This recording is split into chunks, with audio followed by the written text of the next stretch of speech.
ஊனிலும் உயிரிலும் ஒன்றென கலர்ந்து என்னை வழிநடத்தி கொண்டிருக்கும் எனது குருநாதர் மதிப்புக்குரிய இளங்கோவன் ஐயா அவர்களே, யோக ஆச்சாரியா விருது பெற்றிருக்கும்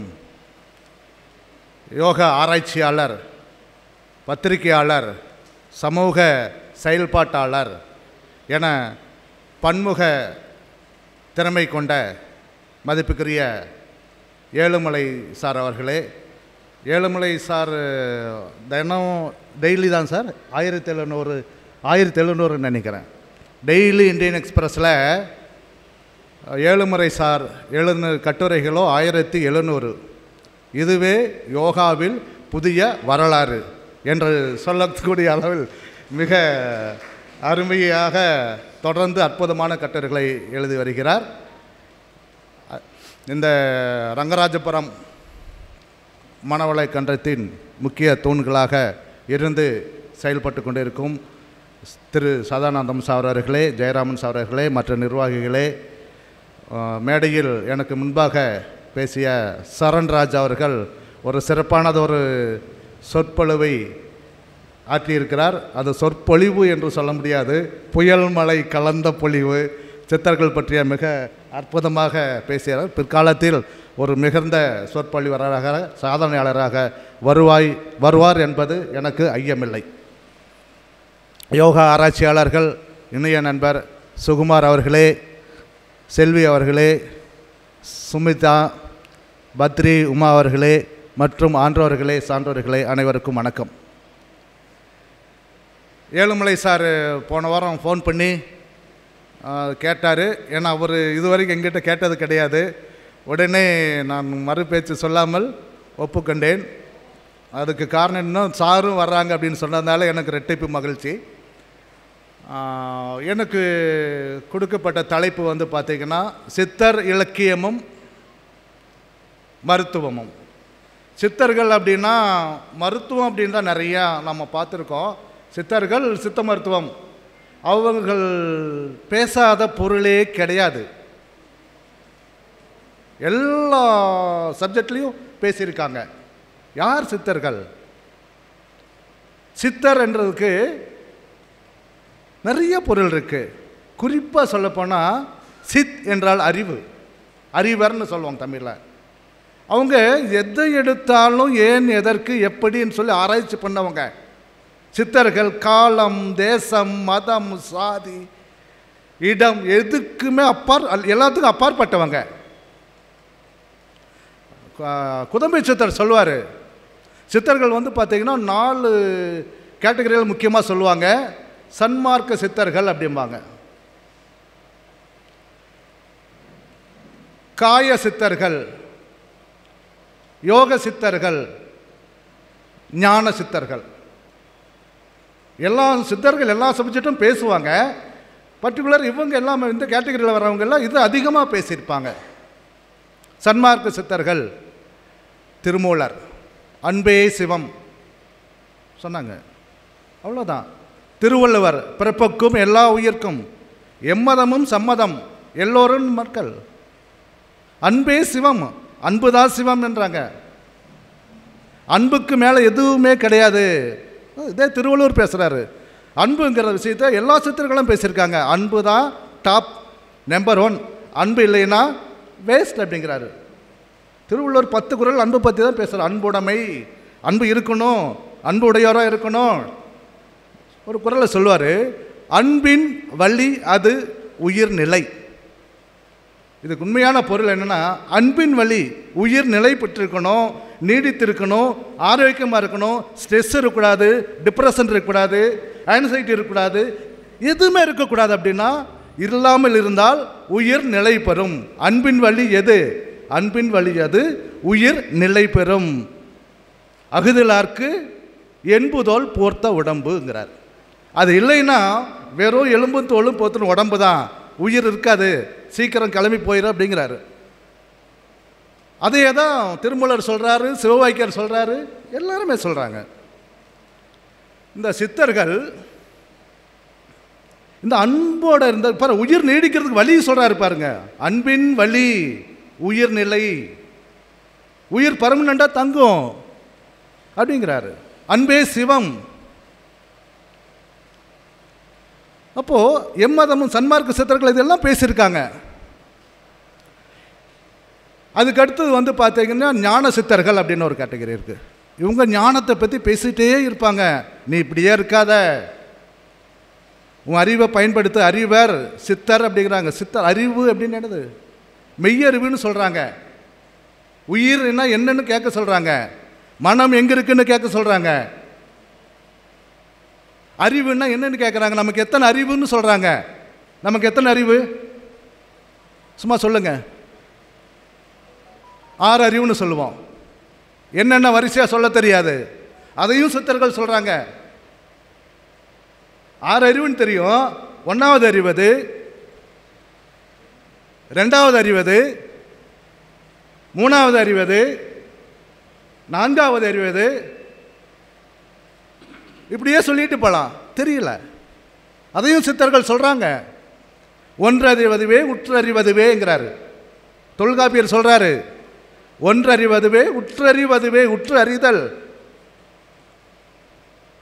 touching sense is the first sense.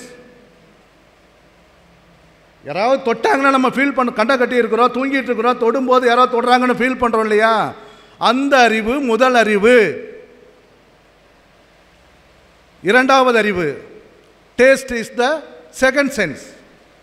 2 அறிவதுவே அதனோடு நாவே. உங்கள் கண்ணை கட்டிட்டு ஒரு சாக்லேட் வச்சோம்னா அது சாக்லேட் என்ன பிராண்டுன்னு கூட நீங்கள் சொல்லிடலாம். அந்த அறிவுக்கு பேர் தான் 2வது அறிவு. 3 அறிவதுவே அதனோட மூக்கே.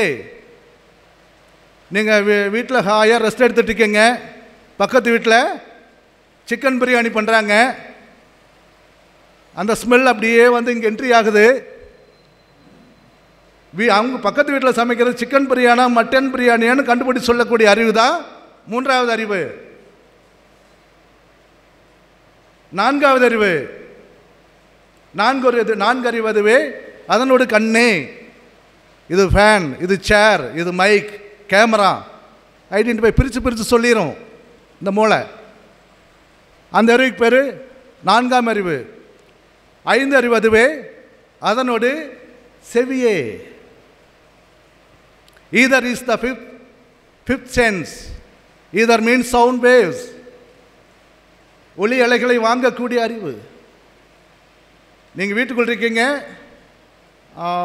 அப்பாவோ அம்மாவோ வெளியே பேசிட்டு இருக்கும்போது கரெக்டாக கண்டுபிடிச்சிடுறீங்க, அப்பா குரல் கேட்குதுன்னு கண்டுபிடிச்சிடுறீங்க. அந்த அறிவு. 6வது அறிவுக்கு பேர் 6 அறிவதுவே. 6வது அறிவுக்கு பேர் என்னங்க? பொதுவாக பகுத்தறிவுன்னு சொல்லுவோம். பகுத்தறிவு கிடையாது. சித்தர்கள் கணக்குப்படி 6 அறிவதுவே அதனோடு மனமே. மைண்டோட ஒர்க்கு தான் பகுத்து அறியும், அனலைஸ் பண்ணும். 6 அறிவதுவே அதனோடு மனமே வரும். இதுக்கு மேலே அறிவு இருக்குன்னு சித்தர்கள் சொல்கிறாங்க. அதை கண்டுபிடிங்க அப்படிங்கிறாரு. 7ஆம் அறிவு இருக்குது, 8ஆம் அறிவு இருக்குது. 7ஆம் அறிவு நமக்கு சினிமா படம் வேணால் தெரியும். 7ஆம் அறிவுன்னு ஒரு அறிவு இருக்குது நமக்கு. அதை பயன்படுத்தக்கூடிய டெக்னிக் சித்தர்கள் சொல்கிறாங்க.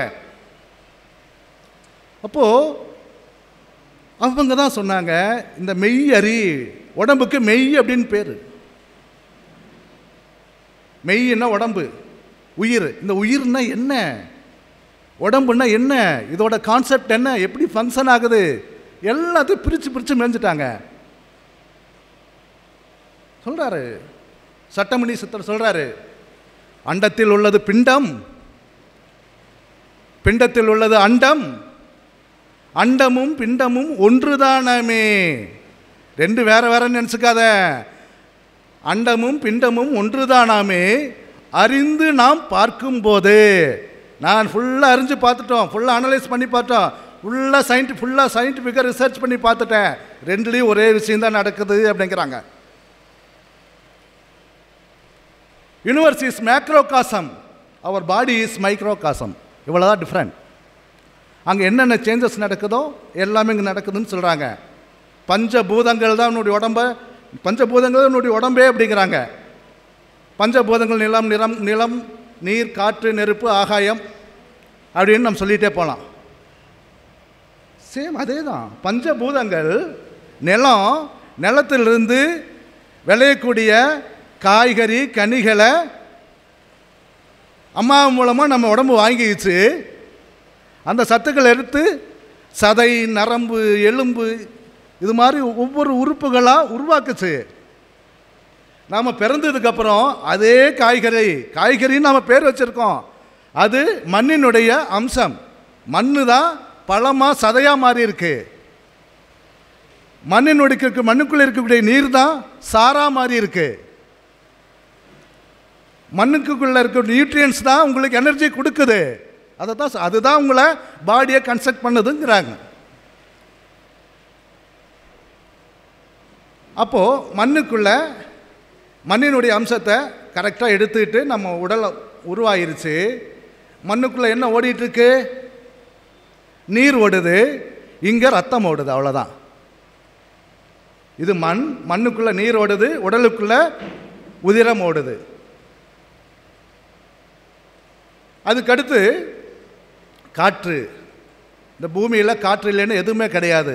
அந்த காற்றை உடல் வாங்கி இயங்குது அப்படிங்கிறாங்க. நிலம், நீர், காற்று.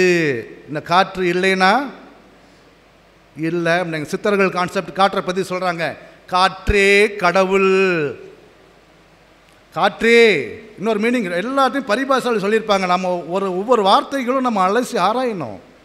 கடவுள்லாம் ஒரே மீனிங்னு நினச்சிட்டு இருப்போம். காற்றே கடந்து உள்ளே செல் அப்படின்னு அர்த்தம். காற்றே கடவுள். கடந்து நீ லங்ஸ் வரைக்கும் தான் போகிற, வயிறு வரைக்கும் தான் போக, எல்லா செல்களுக்கும் சென்று போ. அதுதான் காற்றே. காற்று கடந்து போகும். அதை காற்றே கடவுள் அப்படின்னாங்க. மனமே கடவுள் அப்படின்னாங்க. மனமே நீ வெளி விவகாரங்களில் தலையிடாத, உன் மனசை அலைய விடாத, உள்ளே போ. மனமே கடவுள். அதுதான் கடவுளுக்கு ரியல் மீனிங். சித்தர்கள் அதான் சொல்கிறாங்க. காற்று பார்த்தீங்கன்னா இது 10 விதம் தசவாயுக்கள் அப்படிங்கிறாங்க. காற்றின் செயல்பாடுகளுக்கு தமிழன் பேர் வச்சுருக்கான், சித்தர்கள் பேர் வச்சுருக்காங்க. வெளி இருந்தால் அதுக்கு பேர் காற்று. இங்கே மூக்குக்குள்ளே என்ட்ரி ஆகும்போது ஈடா, பிங்களா, சுசும்னா, இடகலை, பிங்களை, சுழுமுனை, சூரிய நாடி, சந்திர நாடி, அக்னி நாடி 3 சேனலாக பிரியுது. Electric energy, magnetic energy, electromagnetic energy 3 சேனலாக பிரியுது. அதனால் மூச்சு அப்படின்னு பேர் வச்சான். மூ அப்படிங்கிற எழுத்துக்கு 3 அப்படின்னு மீனிங் வரும். மூ அப்படின்னு தமிழில் இருந்ததுன்னா அதுக்கு 3 முடிச்சு. மூதேவின்னு கெட்ட வார்த்தையை நம்ம நினச்சிட்டு இருக்கிறோம். 3 தேவிகள், 3 தெய்வங்கள் அர்த்தம். மூவிலை தோரணம். 3 ஆரம்பிச்சதுன்னா 3 லேயராக கட்டியிருப்பாங்க. மூவிலை தோரணம். மூங்கிறது மூச்சு அப்படின்னா உள்ளே இறங்குது. உள்ளே இறங்கினோடனே பார்த்தீங்கன்னா இங்கே பார்த்தீங்கன்னா எனர்ஜி நிறையா பல்வேறு எனர்ஜியாக கன்வெர்ட் ஆகுது. அப்போ சுவாசம், வாசம், சுவாசம்னு பேர் வச்சுறான். இங்கே வெளியில் இருந்தால் காற்று, மூக்குக்குள்ளே என்ட்ரி ஆகும்போது மூச்சு, த்ரோட்டுக்குள்ளே என்ட்ரி ஆகும்போது அதுக்கு பேர் சுவாசம், லங்ஸுக்கு போகும்போது அதுக்கு பேர் பிராணன்னு பேர் வச்சாங்க. எவ்வளோ நுட்பமாக சிந்தனை பண்ணியிருக்காங்க பாருங்கள். பிராணன் இன்னும் கீழே இறங்கும், வயிற்றில் இறங்கும். அதுக்கு பேர் வாயுன்னு பேர் வச்சான். அதான் கேஸ் ட்ரபிள், வாயு தொல்லைன்னு சொல்கிறோம். இன்னும் இறங்கி அடுத்த ப்ராசஸிங் நடக்கும். வாசினா பாம்பை குறிக்கும். பாம்பு எப்படி சீருமோ அந்த மாதிரி அந்த இடத்துல ஒரு எனர்ஜி சீறிகிட்டே இருக்கும். சிலருக்கு அடங்கி இருக்கும். அதனால தான் குண்டலினி சக்தியை பாம்புக்கு உருவப்படுத்தினாங்க. வாசின்னு பேர் வச்சான். அதை நீ பல்வேறு பயிற்சிகள் வழியாக முறைப்படுத்தி மேலேற்றினால் அதுக்கு பேர் சரம். சரம்னா மாலைன்னு அர்த்தம், சர்க்கிள்னு அர்த்தம், ஆறான்னு அர்த்தம். உன்னுடைய முதுகு தண்டு வழியாக, கபாலம் வழியாக வெளியே உங்களை சுற்றி ஆறாவாக மாறும். அதுதான் அருட்தந்தை வேதாத்திரி மகரிஷி அவங்க அருட்காப்புன்னு சொன்னாங்க.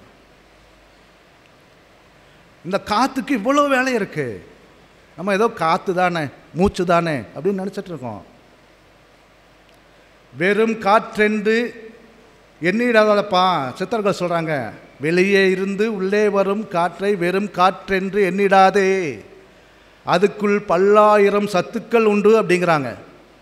பல சத்து இருக்குது. அதனால தான் ப்ராப்பராக ப்ரீத் பண்ணுன்னு நம்ம சொல்கிறதுக்கு காரணம் சித்தர்களாக தான் சொன்னாங்க. சித்தர்கள் சித்த மருத்துவத்தை பற்றி பேசலை, நிறைய பேசியிருக்காங்க. வாதம், வைத்தியம், யோகம், ஞானம் எல்லாம் பேசியிருக்காங்க. வாதம்னா என்னது?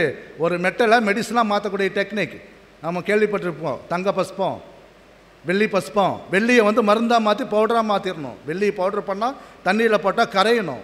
அல்கமி அப்படின்னா. வைத்தியம், ஒரு நோய் வந்தால் அதை எப்படி குணப்படுத்தக்கூடிய டெக்னிக் சொல்லி கொடுத்தாங்க, வைத்தியம். யோகம், யோகம் இந்த பற்றி அவ்வளோ பேசாத விஷயங்களே இல்லை.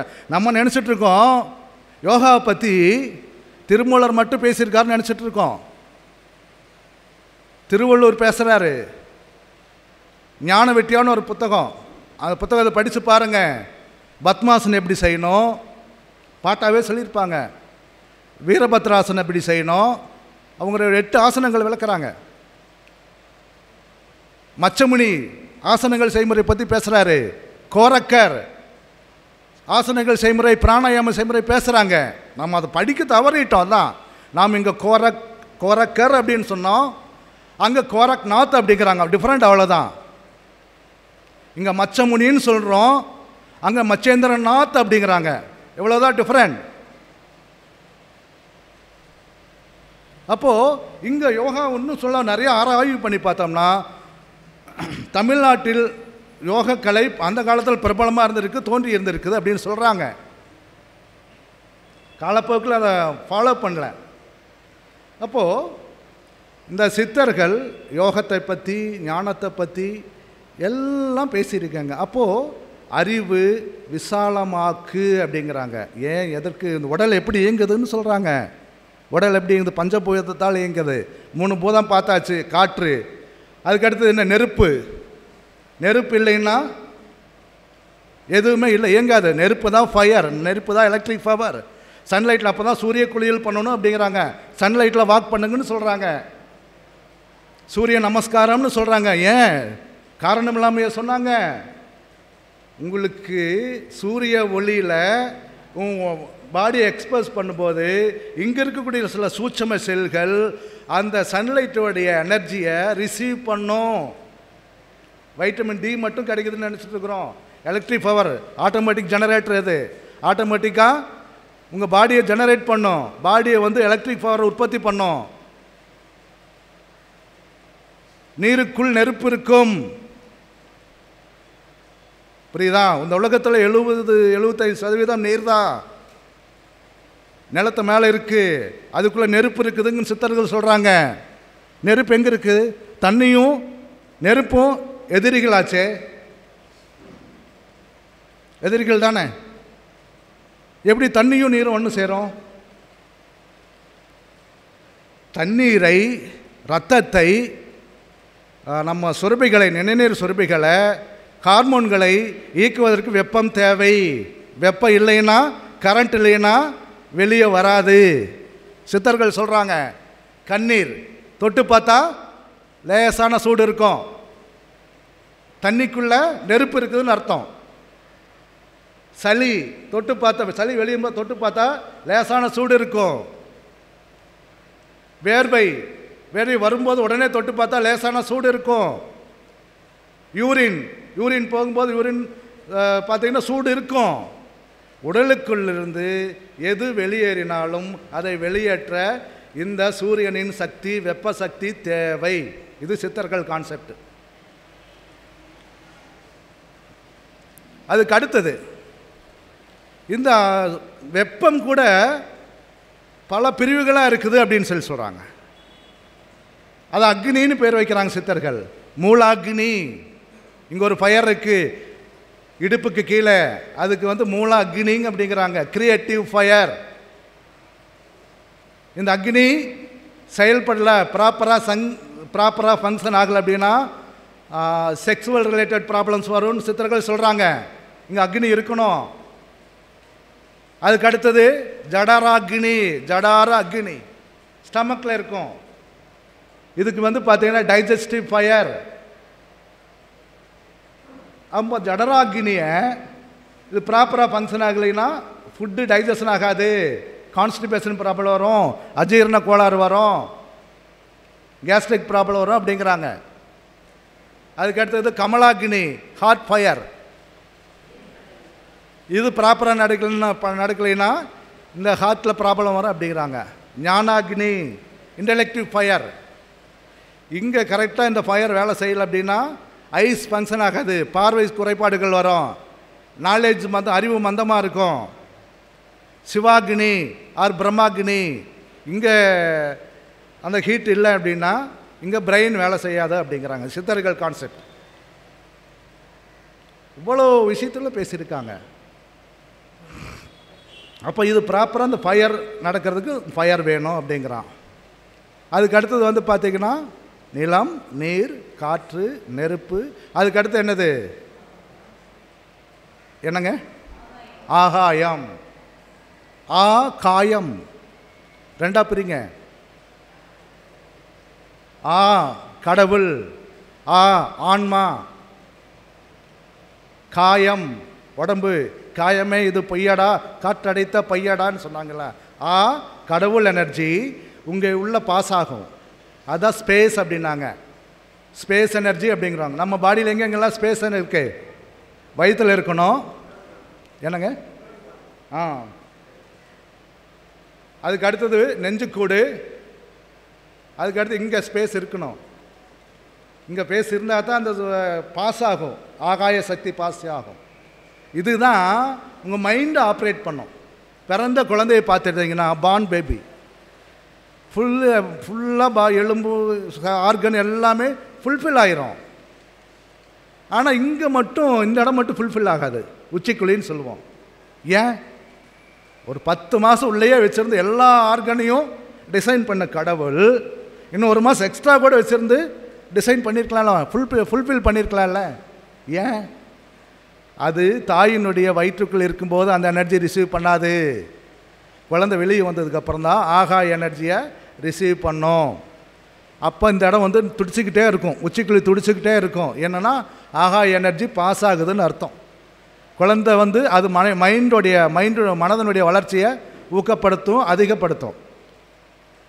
இந்த குழந்தை நல்லா பேச ஆரம்பிச்சிச்சுன்னு வச்சுங்களேன், ஒவ்வொருத்தரும் மனம் வேலை செய்ய ஆரம்பிச்சிருச்சுன்னா ஐடென்டிஃபை, குழந்தை ரிலேஷன்ஸ் ஐடென்டிஃபை பண்ணுது, ஃபாதர் மம்மி ஐடென்டிஃபை பண்ணுது, நல்லா பேசுது அப்படின்னா மனம் நல்லா டெவலப் ஆயிடுச்சு அப்படின்னா இது இந்த ஸ்கல் க்ளோஸ் ஆயிரு. அப்போது மனதோடைய குரோத்துக்கு இந்த ஆகாய சக்தி தான் தேவை அப்படின்னு சித்தர்கள் சொல்கிறாங்க. அது மட்டும் இல்லை, இம்யூனிட்டி பவர் இன்க்ரீஸ் ஆகிறதுக்கு இந்த ஆகாய சக்தி தான் தேவை அப்படின்னு சொல்கிறாங்க. அப்போது இந்த ஆகாய சக்தி வந்து எப்பெல்லாம் கிடைக்கும் அப்படின்னா, நாம் எப்பெல்லாம் ஃபாஸ்டிங் இருக்கிறோமோ, உண்ணாவிரதம் இருக்கிறோமோ, நோன்பு இருக்கிறோமோ, அப்போல்லாம் இந்த ஆகாய சக்தி வரும். நம்ம இங்கே ஸ்பேஸ் இருந்தால் தான் ஸ்பேஸ் எனர்ஜி வரும். நம்ம இங்கே ஸ்பேஸ் கொடுக்குறதே இல்லையே, இருந்தால் தானே வரும். இதுக்கு அதனால தான் வாரத்தில் ஒரு நாளாவது ஃபாஸ்டிங் இருங்க அப்படின்னு சொல்கிறது காரணம் தான். சும்மா சொல்லலை, நம்மால் சும்மா சொல்லிட்டு போகலை. ஃபாஸ்டிங் இருங்க, ஃபாஸ்டிங்னு மீன் இங்கே கேப்பு கொடு, எனி டைம் சாப்பிடாதன்னு அர்த்தம். நம்ம நினச்சிட்ருக்கோம் தொப்பை அப்படின்னு நினச்சிட்ருக்கோம். வயிறு ஓரளவுக்கு இருந்தால் பரவாயில்ல, ஓரளவுக்கு மேலே போச்சுன்னா நல்லா இல்லை. ஓரளவுக்கு இருந்தால் பரவாயில்ல, ஒரு லிமிட்டுக்கு மேலே போச்சுன்னா அது நல்லா இல்லை. ஏன் அப்படின்னா வியாதிகளை உண்டு பண்ணும். ஏன்? பலூன் மாதிரி, பலூன் ஓரளவுக்கு ஊதுனா தாக்கு பிடிக்கும், ரொம்ப ஊதுனோம்னா இங்கே வந்து பார்த்திங்கன்னா இன்டெஸ்டைன் ரீஜன் டேமேஜ் ஆகும். இது வந்து நிறைய சாப்பிட்றோம், நல்லா வயிறு வளர்ந்துடுச்சுன்னு நம்ம நினச்சிட்ருக்கோம். கிடையவே கிடையாது. வயிறு வீங்கி இருக்குது. இதுதான் ரியல் கான்செப்ட். இந்த வயிறு வீங்கி இருக்கிறது சித்தர்கள் கான்செப்ட் படி வயிறு வீக்கம், இன்டெஸ்டைன் வீங்கிருச்சு, குடல் நல்லா பெருத்துருச்சு, வீங்கிக்கிட்டே போகுது, கேர்ஃபுல்லாக இரு அப்படின்னு அர்த்தம். சித்தர்கள் அதான் சொல்கிறாங்க. அப்போது இந்த விஷயங்களை நம்ம கவனத்தில் எடுத்துக்கணும். அதையும் சொல்கிறாங்க சித்தர்கள். உடல் சில ஃபுட்டு சாப்பிட்டா கையெடுத்து கும்பிட்டு நன்றி சொல்லுமாம் உங்களுக்கு. உடல் விரும்பும் உணவுகள்னு ஒரு கேட்டகரி இருக்குது. நமக்கு தெரியல. உடல் மொழி அப்படின்னு ஒரு புத்தகம் இருக்குது, படித்து பாருங்கள். உமர் பரூக்குன்னு நினைக்கிறேன், அவர் எழுதியிருக்காரு. உடல் ஆர்கனும் கூட பேசிகிட்டே இருக்கு, நீங்கள் காது கொடுத்து கேட்குறது இல்லைங்கிறாரு. அப்போது அவர் சொல்கிறாரு, உடல் உங்களோட பேசும், கவனிங்க. உடல் விரும்பும் உணவுகள் இருக்குது, உடம்பு ஆசைப்படுற உணவுகள் இருக்குது. உடம்பு ஆசைப்படுற உணவுகள் நம்ம சாப்பிட்றதே இல்லை, எப்பாவது ரேராக சாப்பிடுவோம். உடம்பு விரும்புகிற உணவுன்னு ஒரு ஃபுட்டு இருக்குது, அதையும் எப்பாவது தான் சாப்பிட்றோம். உடம்புக்கு வேண்டாம் வெறுப்பா சில நீங்கள் அனுப்புவீங்க. சில உணவுகள் வந்து அனுப்பும்போது உடம்பு வேண்டாம் வெறுப்பாக ஏற்றுக்கும். சில உணவுகள் உள்ளே அனுப்பும்போது எரிச்சல் படும், இவனுடைய தொல்லை தாங்க முடியலன்னு உங்களை திட்டும், உங்களுக்கு கேட்குறதில்ல. அப்போ எது உடம்புக்கான நல்ல உணவு? பஞ்சபூதங்கள் எதில் அதிகமாக அடங்கியுள்ளதோ அந்த உணவுகள்லாம் நல்ல உணவு அப்படின்னு சித்தர்கள் சொல்கிறாங்க. பஞ்சபூதங்கள் என்னென்ன? இளநீரில் பஞ்சபூதங்களே இருக்கும். தேங்காய் மண்ணின் அம்சம், அதுக்குள்ளே தண்ணி இருக்கும். ஃபுல் தண்ணி இருக்காது, கேப் இருக்கும். அந்த கேப்பில் ஆகாய எனர்ஜியும் காற்றும் இருக்கும். நீங்கள் அதை சுவைக்கும்போது ஃபயர் உண்டாகும், நெருப்பினுடைய எனர்ஜி கிடைக்குது. 5 பூதங்களும் அதில் இருக்கிறதுனால முதல் தரமான உணவு தேங்காய், இளநீர் அப்படிங்கிறாங்க. அதனால தான் தேங்காயை கடவுளுக்கு படைக்கிறதுக்காக வச்சாங்க. கடவுளுக்கு படைக்கிறதுக்கு எந்தெந்த பொருள் வைக்கிறாங்களோ அதெல்லாம் உங்களுக்கு நல்லதுன்னு அர்த்தம். உங்கள் உடம்பு கையெடுத்து கும்பிட்டு அதை இன்பத்தை அனுபவிக்கும். தேங்காய் கடவுளுக்கு என்னென்ன வைக்கிற, பூஜைக்கு என்னென்ன வைக்கிறாங்க? சும்மா பேசுங்க. தேங்காய், வாழைப்பழம், அப்புறம் வெத்தலை, பாக்கு, அப்புறம் அவ்வளோதானே. லெமன், விபூதி, சந்தனம், குங்குமம். இதுக்கு மருத்துவ குணம் சொல்கிறீங்க சித்தர்கள். ஏன் காரணம் இல்லாமல் இவங்க வந்து சும்மா சொன்னால் கேட்க மாட்டாங்க, சாமிக்குன்னு சொன்னால் கேட்குறாங்க. இதெல்லாம் சாமிக்கு படைங்கன்னு சித்தர்கள் சொன்னாங்க. தேங்காய் உங்களோட உள்ளார் ஆரோக்கியத்துக்கு நல்லது, வாத பித்த கபத்தை சமநிலைப்படுத்தும். வெற்றிலை உடம்புக்குள்ளே இருக்கக்கூடிய கிருமிகளை, பாக்டீரியா, வைரஸ், இன்னும் எந்த மாதிரி கிருமிகள் இருந்தாலும் அதை கொல்லும். அதே மாதிரி இம்யூனிட்டி பூஸ்டர் வெற்றிலை. அந்த காலத்தில் வந்து பார்த்திங்கன்னா எல்லோரும் வெத்தலைப்பாக்கு போடுவாங்க.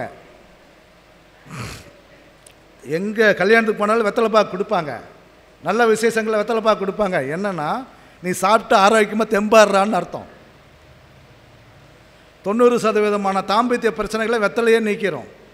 நீங்கள் வயாகராவை தேடி போக வேண்டியதில்லை, வெத்தலையை தேடி போங்க, அதுதான் உண்மை. அதுக்கு அடுத்து பாக்கு, துவர்ப்பு சன்மை உள்ள துவர்ப்பு வந்து இரத்தத்தை உருவாக்கும், இரத்த அணுக்களை உருவாக்கும், புதிய இரத்த செல்களை உருவாக்கும். அதனால் வந்து பார்த்திங்கன்னா அதை பாக்கில் சேர்த்தாங்க. அதுக்கு அடுத்தது பழம், வாழைப்பழம் வாழை வைக்கக்கூடிய பழம். அதனால் அது மலச்சிக்கல் இல்லாமல் பார்த்துக்கும், கேஸ்ட்ரிக் ப்ராப்ளம் இல்லாமல் பார்த்துக்கும். அதுக்கு அடுத்தது எலுமிச்சை வந்து பார்த்திங்கன்னா உங்களுக்கு எல்லா நோய்களையும் எதிர்க்கக்கூடிய கிருமி நாசினி. அது சிட்ரிக் ஆசிட் அதில் இருக்கும். ஆசிட் கிருமிகளை அழிக்கும், கிருமிகளை நீக்கும், உடலை குளிர்விக்கும். அதனால தான் சிலர் ஓவர் எமோஷனாக பேசுனாங்களா, லெமனை தேய்ச்சிக்கும் அப்படின்னு சொல்கிறாங்க. மண்டை கொதிச்சிருச்சுன்னு அர்த்தம். லெமன் தேய்ச்சா கூலிங் ஆகும். அது மாதிரி சித்தர்கள் வந்து பேசாத விஷயங்கள் கிடையாது. அதனால் நிறைய பேசியிருக்காங்க. இதை மட்டுமா பேசியிருக்காங்க, சித்தர்கள் எந்த விஷயத்தையும் டைரெக்டாக சொல்ல மாட்டாங்க, பரிபாஷையில் தான் சொல்லுவாங்க. நீ சில சீக்ரெட்டை வந்து டைரெக்டாக சொல்லவே மாட்டாங்க, பரிபாஷையில் சொல்லியிருப்பாங்க. அதை நம்ம ஆழ்ந்து ஆராய்ந்து ஆராய்தல் அப்படின்னு ஒரு வேர்டு இருக்குன்னா அதுக்கு ஃபுல் அத்தாரிட்டி அந்த காலத்தில் வந்து சித்தர்கள் தான். ஆய்தல்னு பேர். ஆறன்னா அறிவுனால் நிறைய விஷயங்கள் கிடைக்கும். அது நீங்கள் புக்கை படிக்கிறீங்க, புக்கில் நல்ல விஷயமும் கிடைக்கும், கெட்ட விஷயமும் கிடைக்கும். இது அறிவினால் பெறக்கூடிய செய்திகள். நீ எல்லா விஷயத்தையும் அப்படியே ஏற்றுக்குவியா? இல்லை. ஆய்ந்து கொள், அதுதான் ஆராய்தல், ஆராய்ச்சி அப்படின்னாங்க. உட்கார்ந்து நிதானமாக என்னுடைய விஞ்ஞானத்தை ஆய்ந்து. ஆறன்னா பொறுமையா, ஆயுதல் என்னது? கெட்டதை போகிற கீரை ஆஞ்சு கொடுன்னு சொல்கிறோம், கெட்டதையெல்லாம் நீக்கிட்டு நல்லதை எடுத்துக்கொண்டு சொல்கிறாருங்க. ஆராய்தல், ஆராய்ந்தது வச்சுக்கோ விஞ்ஞானம் கிடைக்கும்னு சொல்கிறாங்க. விஞ்ஞானமய கோசா அப்படி. விஞ்ஞானம்னு என்னது? விண் நியாயம், வி ப்ளஸ் ஞானம். வீன்னா பெரியன்னு அர்த்தம். வீயில் ஆரம்பிக்கக்கூடிய தமிழ் எழுத்துக்கு எல்லாமே வந்து பார்த்திங்கன்னா பெரியங்கிற மீனிங் தான் வரும். விசாலம்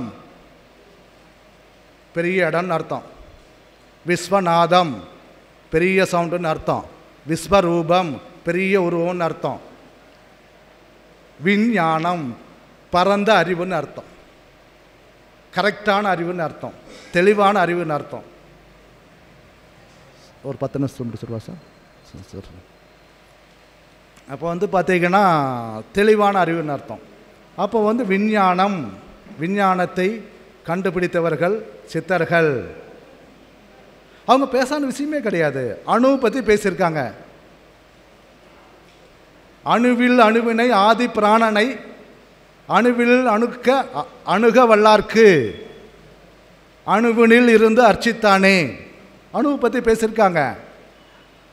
லென்ஸை பற்றி பேசியிருக்காங்க. திருமூலர் பேசுகிறாரு, சூரிய காந்தமும் சூழ்பஞ்சும் போலவே சூரிய காந்தம் சூழ்பஞ்சை சுட்டிடா. சூரிய காந்தம்னு என்னது? அவங்க நம்மால் வச்ச பேர் வந்து லென்ஸுக்கு சூரிய காந்தம்னு பேர் வச்சான். சூழ் பஞ்சும், அப்போ பேப்பர் கிடையாது, பஞ்சு மட்டும்தான் இருந்தது. சூரிய காந்தத்தை சூரியன் காந்தம்னா லென்ஸு, சூழ் பஞ்சும் போலவே சூரியனின் சந்நிதியில் படுமாறு போல் வைத்தாக்கால். பஞ்சு கீழே வச்சுட்டு சூரிய காந்தத்தை லென்ஸை பிடிச்சி சன்லைட்டில் ஃபோக்கஸ் பண்ணினா அந்த அந்த நெருப்பு, அந்த ஹீட் வந்து அந்த பஞ்சை எரிச்சிருமாமா. சொல்லியிருக்காங்க பாருங்கள். எப்போ? 5000 வருஷத்துக்கு முன்னாடி சொல்லியிருக்காங்க. நம்ம இப்போ பேப்பர் வச்சு நம்ம டெஸ்ட் பண்ணுறோம். 5000 வருஷத்துக்கு முன்னாடி சொல்லிட்டாங்க. சூரிய காந்தமும் சூழ் பஞ்சும் போலவே சூரிய காந்தம் சூழ் பஞ்சை சுட்டிடா. சூரியனின் சந்நிதியில் படுமாறு போல் வைத்தாக்கால் சூரிய காந்தம் சூழ் பஞ்சை சுட்டிடும். திருமூலர் சொல்லியிருக்காரு. அப்போது உடம்புன்னு என்ன, மனசுன்னு என்ன, உயிர் எங்கே இருக்குன்னு சொல்கிறாரு. உயிரினுடைய அளவு சொல்லியிருக்காங்க. உயிர் எங்கே இருக்குது, மனசு எங்கே இருக்குது? நமக்கு எனக்கு மனசு, என் மனசு எங்கிட்டயே இல்லை அப்படிம்போம். ஏன்? மனசு எங்கெங்கேயோ போயிட்டுருக்கோம். ஆனால் மனசு உங்ககிட்ட இருக்குது அப்படிங்கிறாங்க. மனசு அப்படின்னு ஒன்று இருக்குது. நெற்றிக்கு நேரே புருவத்திடை உற்று நோக்கிட ஒளிரும் மந்திரம் அப்படிங்கிறாங்க. மைண்டோட லொக்கேஷன் எங்கே அப்படின்னா இப்படி ஒரு கோடு போடுங்க, இப்படி ஒரு கோடு போடுங்க. இந்த ரீஜனில் சென்ட்ரல் பகுதியில் 2 மீட் பண்ணுற இடம் மனம் ஃபங்க்ஷன் ஆகக்கூடிய இடம்னு சொல்கிறாங்க. உயிரினுடைய அளவு சொல்கிறாங்க. மேவிய சிவன் வடிவது சொல்லிடில். மேவிய சிவன் உயிர்.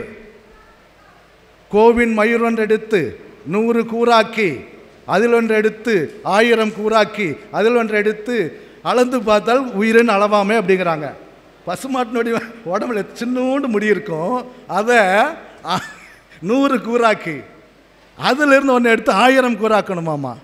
கண்ணுக்கு தெரியாத அளவில் இருக்குது அப்படிங்கிறாங்க. சரி, மருத்துவம் சித்தர்கள் வந்து பார்த்தீங்கன்னா யோகம் ஞானம் அவங்க பேசாத விஷயங்களே கிடையாதுங்க. இன்னும் சொல்லப்போனால் பரிபாஷையில் சொல்லியிருக்காங்க. அவ்வளோ சீக்ரெட் சொல்லியிருக்காங்க. தாசி வீடு சென்ற தருதலைக்கு செம்மையாய் தருக செருப்படிதான். சமூகத்தை கண்டிக்கிறாங்க. நீ ஒழுக்கமாறு, வேற எங்கேயும் போகாத, ஒழுக்கமாறுன்னு சொல்லி கண்டிக்கிறாங்க. அதுக்குள்ளேயே மருந்து சொல்லியிருக்காங்க. தாசு வீடு சென்ற தருதலைக்கு நீ ஏதாவது நோய் வந்துருச்சு அப்படின்னா செம்மையாய் தருக செருப்படி அப்படிங்கிறது ஒரு மீனிங். இன்னொரு மீனிங் வந்து பார்த்திங்கன்னா சிறு செருப்படின்னு ஒரு மூலிகை இருக்குது, அதை பக்குவப்படுத்தி கொடுத்தீங்கன்னா எப்பேற்பட்ட நோயும் சரியாயிரும் அப்படிங்கிறாங்க. இதான் பரிபாசை. நிறைய விஷயங்கள் அப்போ வந்து பார்த்திங்கன்னா சூட்சமமான விஷயங்கள். அவங்க சொன்ன கணக்கு பார்த்திங்கன்னா மைண்டை சிந்தனை பண்ணுறதுக்கு நிறைய சொன்னாங்க. அறிவோடு இருக்காத, விஞ்ஞானத்தோடு இரு அப்படிங்கிறாங்க. அதுக்கு நிறைய கணக்குகள் சொன்னாங்க. மைண்ட் எனக்குலாம் புதிர் கணக்குகள் நிறைய சொல்லியிருக்காங்க. புதிர் கணக்குகளில் தேட தேட விட கண்டுபிடிப்போம் அறிவு விசாலமாகுதாமா, விஞ்ஞானம் கிடைக்குதுன்னு சித்தர்கள் ஆராய்ச்சியில் கண்டுபிடிச்சிருக்காங்க.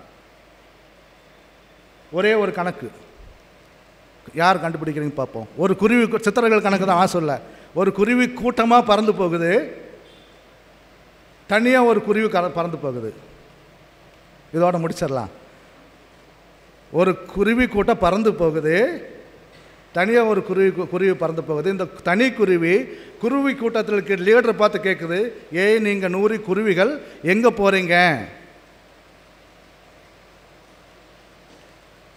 அதுக்கு அந்த கூட்டத்தில் இருக்கக்கூடிய ஒரு குருவி, தலைவன் குருவி சொல்லுது, உனக்கு கணக்கே தெரியல, நாங்கள் 100 பேர் கிடையாது, நாங்களும் ஒரு 10 குருவினா 10 குருவி, எங்களை போல் இன்னொரு மடங்கும், அது ப்ளஸ் இன்னொரு மடங்கு போடணும், ப்ளஸ் 10 போடணும், எங்களில் பாதியும் ப்ளஸ் 5, அதில் பாதி போடணும், பாதியில் பாதியும், அதில் அந்த 5லையும் பாதி 2.5 + 2.5 ஒன்றையும் சேர்த்தா தான் 100 பேர் வர்றோம் அப்படிங்கிறாங்க.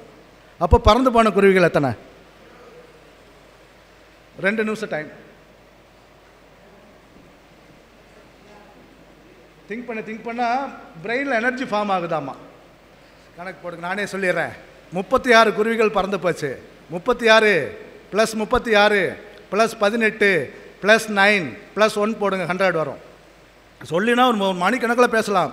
இன்னொரு இதில் சொல்கிறாங்க, கட்டியால் 8 கட்டி, கால் அரை முக்கால் மாற்று, செட்டியார் விற்று சென்ற பிள்ளைகள் 3 பேரும் கட்டியை உடைத்திடாமல் கணக்கதை முடித்துட்டாரே. செட்டியார் இறந்து போகிறதுக்கு முன்னாடி 3 பசங்களுக்கு தங்கக்கட்டி 8 தங்கக்கட்டி வச்சுட்டு போயிட்டாரு. அதில் கால் அரை முக்கால் கட்டி தான் இருக்குது. இந்த கட்டிகளை சமமாக பிரிச்சுக்கணும், கட்டியை உடைக்கக்கூடாது. இதுதான் கணக்கு. கண்டுபிடிச்சு சொல்லுங்கள், நான் கடைசியாக போகும்போது சொல்லுங்கள். ஓகே, இந்த வாய்ப்பை கொடுத்த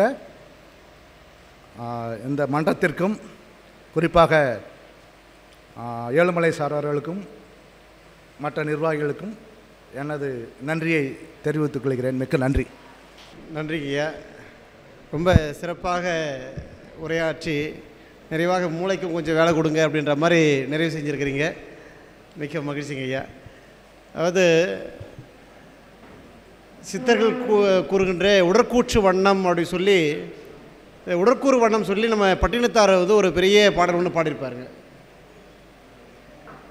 எப்படி தாண்டிக்காய் அளவில் இருந்து இந்த கருவானது உருவாகி அதுக்கப்புறம் எப்படி ஒவ்வொரு மாதத்துலேயும் அது அதனுடைய பரிணாம வளர்ச்சியை சொல்லி அதுக்கப்புறம் திரும்ப குழந்தையாக பிறந்து திரும்ப அது குழந்தையாக வளர்ந்து சிறுவனாக வளர்ந்து மாணவ பருவம் எய்தி அதுக்கப்புறம் கட்டிலம் காளையாக உருவாகி அப்புறம் வயது முதிர்ந்து எப்படி விழுந்து விடுவது என்கின்ற வகையில் அதை வந்து அழகாக உடற்கூறு வண்ணம் அப்படின்ற அடிப்படையில் பட்டினத்தாரும் சொல்கிறாரு, நம்முடைய மாணிக்கவாசக சுவாமிகளும் பாடுறாங்க. அப்படி இந்த சித்தர்கள் சொல்லக்கூடிய இந்த மருத்துவம் சார்ந்த விஷயங்களை, உடல் சார்ந்து இருக்கக்கூடிய மருத்துவம் சார்ந்த விஷயங்களை ரொம்ப ஆழமாக அதே நேரத்தில் கொஞ்சம் எளிமையாகவும் ரொம்ப விளங்குகின்ற வகையில் ரொம்ப சிறப்பாக ஐயா அவங்க சொல்லியிருந்தாங்க. இவ்வளோ நேரமும் நமக்கு என்னென்னா, எத்தனையோ மருத்துவர்கள் வந்து இதை எதை சாப்பிடுங்க, இதை எதை சாப்பிடாதீங்க, இது உடம்புக்கு உகந்தது, இது உடம்பு உகந்தது இல்லை அப்படியெல்லாம் சொல்லுவாங்க. இந்த மேடைகளில் நிறைய சொல்லியிருக்கிறாங்க. நாம் இந்த இடத்துல இருக்கிற வரைக்கும் சரி இன்னையிலேருந்து நம்ம அதை ஃபாலோ பண்ணலாம் அப்படின்னு நினைப்போம்.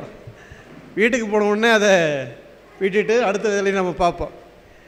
அந்த அடிப்படையில் ஐயா அவர்களும் ரொம்ப சிறப்பாக இந்த சித்த மருத்துவம் எப்படி எல்லாம் சொல்லிடப்பட்டிருக்கிறது அப்படின்ற விஷயத்தெல்லாம் ரொம்ப அழகாக சொன்னாங்க. ரொம்ப நன்றிங்க ஐயா, மகிழ்ச்சி, வாழ்த்துக்குங்க ஐயா. அடுத்ததாக நம்ம இப்போது நேரம் வந்து சிறப்பு விருந்தினருக்கு சிறப்பு செய்கின்ற தருணம். அது மட்டும் இல்லாமல் நம்ம ஏற்கனவே சொன்னோம் இல்லைங்களா, யோக சிகிச்சை ஆச்சாரியா என்று சொல்லக்கூடிய விருதை வந்து ஏழுமலை ஐயா அவர்களுக்கு வழங்கி அதன் பிறகு நிறைவாக ஐயாவுடைய பொழிவை அமைத்துக் கொள்ளலாம் என்று நினைக்கின்றோம். இப்போ சிறப்பு விருந்தினர்களுக்கு சிறப்பு செஞ்சிடலாங்க ஐயா.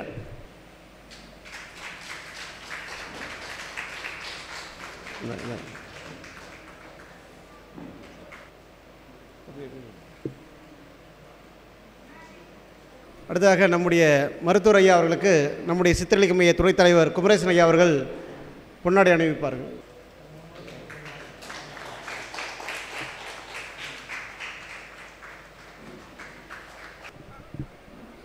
அடுத்ததாக நம்முடைய வளரும் தலைமுறையினராக இருக்கக்கூடிய நம்முடைய சரண்ராஜ் அவர்களுக்கு எங்கள் கல்லூரி துறைத் தலைவர் நடராஜன் ஐயா அவர்கள் வந்திருக்காங்க. அவங்க தம்பிக்கு பொன்னாடை அணிவித்து நினைவு பரிசு கொடுங்க ஐயா. வாங்க ஐயா. ஏன்னா தமிழ்துறை தலைவர் கையால் தமிழ் இலக்கியம் படிக்கக்கூடிய மாணவர் பாராட்டு பெறுவது என்பது சிறப்பானது.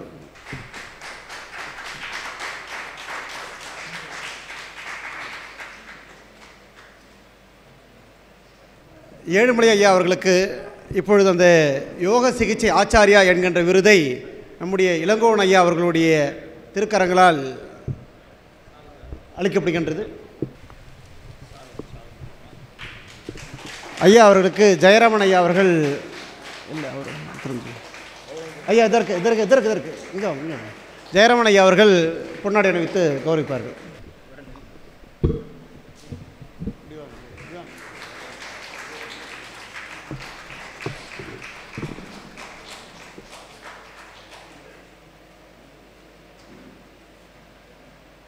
வாழ்க வையகம், வாழ்க வையகம், வாழ்க வளமுடன். குரு வாழ்க, குருவே துணை. ஐயா இளங்கோவன் ஐயா அவர்கள் வேதாத்திரி, பாமர விஞ்ஞானி வேதாத்திரி அவருடைய யோக முறையை பல மாவட்டங்களிலும் பல நாடுகளிலும் அறிமுகப்படுத்தினாலும் பல்கலைக்கழக அளவிலே அறிமுகப்படுத்திய கல்வி தந்தை இளங்கோவன் ஐயா அவர்கள். எல்லா கல்லூரியிலும் ஸ்போர்ட்ஸ் யூனிவர்சிட்டியில் முதல்ல எம்ஃபீல்டை தனியாக அறிமுகப்படுத்தி ஒரு 150-200 மாணவர்களை எம்ஃபீல் வாங்கி கொடுத்துருக்காரு. உலக சமுதாய சேவை சங்கத்துக்கு அவங்க செஞ்ச தொண்டுகள்லாம் இதெல்லாம். அப்புறம் வேதாத்திரி கல்லூரி உருவாகிறதுக்கு முக்கிய காரணம் ஐயா இளங்கோவன் ஐயா அவர்கள் தான். இந்த ஸ்போர்ட்ஸ் யூனிவர்சிட்டியிலே பல பிஹெச்டி இன்று கிட்டத்தட்ட 100கணக்கானவர்கள் பிஹெச்டி முனைவர் பட்டம் பெற்றதற்கு முழுமுதற் காரணம் இளங்கோவன் ஐயா அவர்கள். எங்கள் ரங்கராஜபுரத்திலே கிட்டத்தட்ட ஒரு 15 பேர் எம்ஃபில் படிக்க வச்சதும் அவர் தான், பிஹெச்டி வாங்கி கொடுத்ததும் அவர் தான். அந்த அளவுக்கு எங்கள் ரங்கராஜபுரத்துக்கும் அவருக்கும் ரொம்ப தொடர்பு உண்டு. அந்த அளவுக்கு மாணவர்களை வந்து கல்வியில் வந்து ரொம்ப உயர்த்தினது. இப்போ சர்வ் பண்ணிக்கிட்ட கலைச்சலையும் அவருடைய மாணவர் தான்.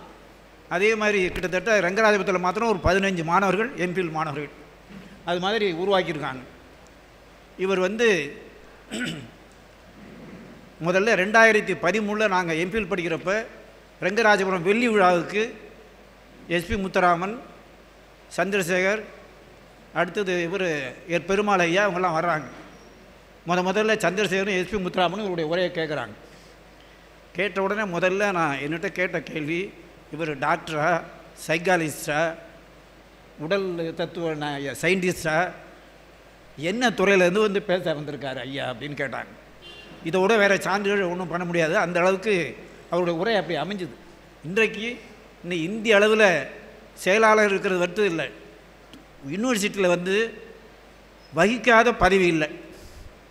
பேராசிரியர், ரிஜிஸ்டர், துறைத் தலைவர், அடுத்தது எக்ஸாமினர் கண்ட்ரோலர், இது வகிக்காத பதவிகள் இன்னும் ஒரு வகிக்க பதவி இன்சார்ஜாக இருந்திருக்காரு வைஸ் சான்சலர். விரைவில் வைஸ் சான்சலர் ஆகிறதான் ஒரு பதவி பாக்கியிருக்கு.